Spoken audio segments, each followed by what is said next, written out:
Hi everyone, welcome back to the channel.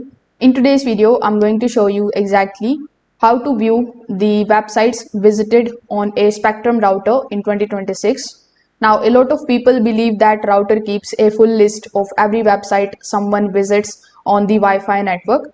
So in today's video, I'm going to explain what information you can actually see, where to find them, and what are the limitations. So first of all, you need to open your web browser. So as you can see, currently I'm in my Chrome web browser. So you need to open a new tab over here. In this particular tab, simply type your router's login address and press enter.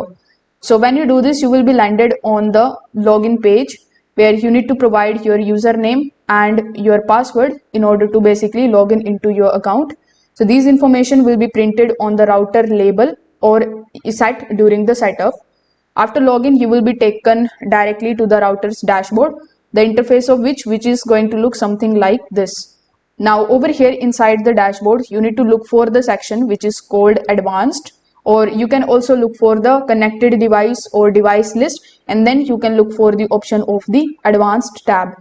Now over here inside the advanced tab, it is going to show you the status of your router.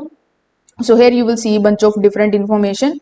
So underneath the status tab, you will see the option of system.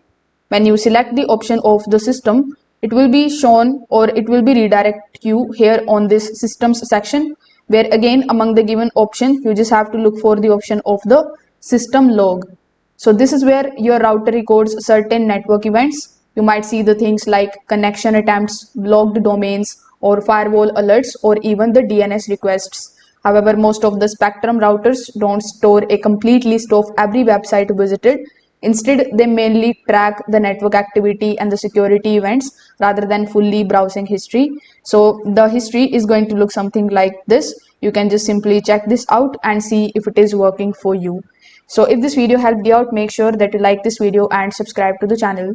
Thanks for watching.